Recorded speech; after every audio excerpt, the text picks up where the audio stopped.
और सीएम नीतीश कुमार ने प्रदेशवासियों को बीते कई सौगात दिए हैं। इनमें सबसे महत्वपूर्ण सौगात दिल्ली में एक नए ठिकाने के रूप में बिहार सदन का उद्घाटन करके उन्होंने दिया है। इसके साथ ही उन्होंने भवन निर्माण विभाग की कई योजनाओं का शिलान्यास और उद्घाटन किया।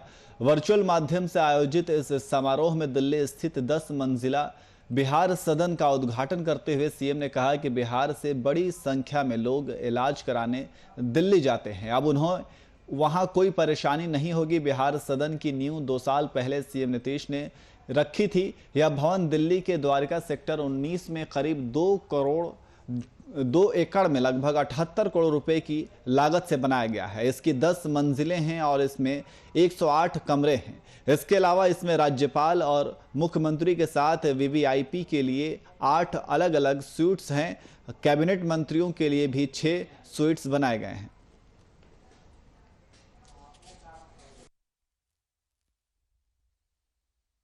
बाकी सारा काम तो भवन निर्माण विभाग को करना ही, और वो विभिन्न विभागों की योजनाओं का काम करते रहते हैं। और खुशी की बात है कि आज जो आप लोगों ने बताया है कि 1411 करोड़ रुपए की कुल 169 क्रियान्वित योजनाओं का उद्घाटन हो रहा है और 22 विभागों के अंतर्गत ये कुल मिला करके है। और कुल 73 योजनाओं का जो शिलान्यास हो रहा है उसके लिए कुल राशि है 725 करोड़ 22 लाख रुपए, तो उसका शिलान्यास भी हो रहा है।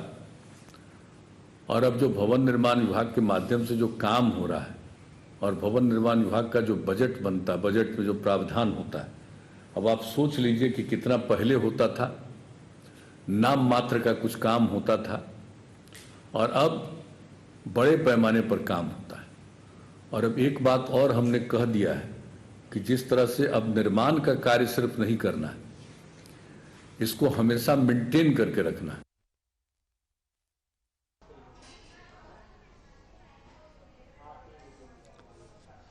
और इसी खबर पर अधिक जानकारी के लिए हमारे संवाददाता कुमार गौतम हमारे साथ फोन लाइन पे मौजूद हैं। गौतम, दिल्ली में बिहार के तीसरे भवन का उद्घाटन किया गया है और नीतीश कुमार ने कहा है कि बिहार वासियों को इससे काफ़ी फायदा मिलने वाला है, तो किस तरीके से बिहार वासी इसका फायदा उठा सकते हैं? बिल्कुल, ये गौरव की बात है नियाज की मुख्यमंत्री नीतीश कुमार ने 73 भवनों का शिलान्यास किया है। मुख्यमंत्री ने तकरीबन 169 भवनों का उद्घाटन भी किया है। और कल बहुत खास दिन था जब मुख्यमंत्री ने वीडियो कॉन्फ्रेंसिंग के जरिए ये उद्घाटन किया और इस मौके पर तमाम अधिकारी मौजूद थे। और जहां तक सवाल है आपके प्रश्न का कि बिहार को इससे क्या फायदा हो, तो गौरव की बात है ये कि राजधानी दिल्ली में बिहार से ये जो 118 कमरों वाला बिहार सदन तैयार होगा। यानी कि बिहार के जो तमाम अधिकारी हैं, जो लोग हैं, वो उसका, और ये जितने भी डिपार्टमेंट हैं बिहार सरकार के अंदर, सभी विभागों का अपना एक कमरा होगा। और ये बड़ी बात है कि दिल्ली में उसके अधिकारी, उसके मंत्री जाए तो वहां बिहार सदन में अपना एक अधिकार हो, अपने बैठने का ठिकाना हो। और मुख्यमंत्री ने कहा कि दिल्ली में पहले से 2 भवन है, बिहार भवन और बिहार निवास, इससे जरूरतें पूरी नहीं हो पा रही थी। लिहाजा बिहार से दिल्ली जाने वाले लोगों की जो संख्या है बहुत बढ़ी हुई है, इसलिए बिहार सदन का निर्माण कराना बेहद जरूरी था।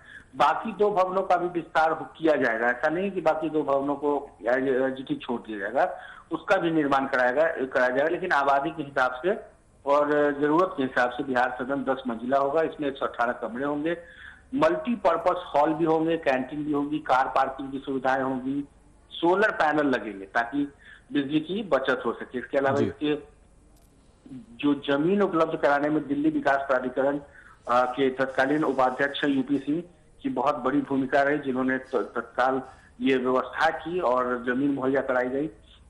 सबसे बड़ी दिक्कतें वही लग रही थी, लेकिन वो बढ़िया से निकल गया। उसके बाद यहाँ सभी विभागों के कार्यालयों के लिए भी व्यवस्था है। कार्यक्रम को मुख्यमंत्री तारकिशोर प्रसाद भी मौजूद थे, जिन्होंने तारीफ की। तो कुल मिलाकर कह सकते हैं कि बिहार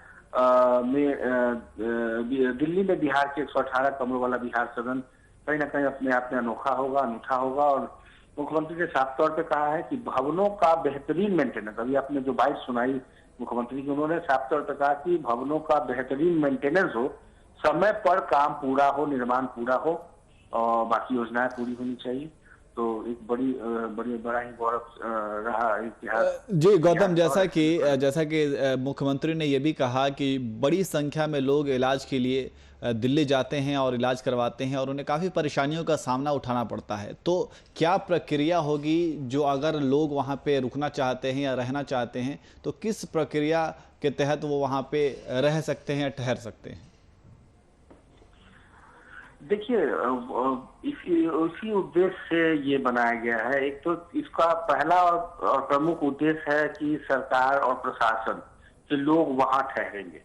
अलग अलग डिपार्टमेंट के लोग अपने अपने बिल्डिंगों में ठहरेंगे। 10 मंजिला बिल्डिंग होगा, उसमें बिहार सरकार के जितने भी विभाग हैं, लगभग 21 विभागों हैं टोटल।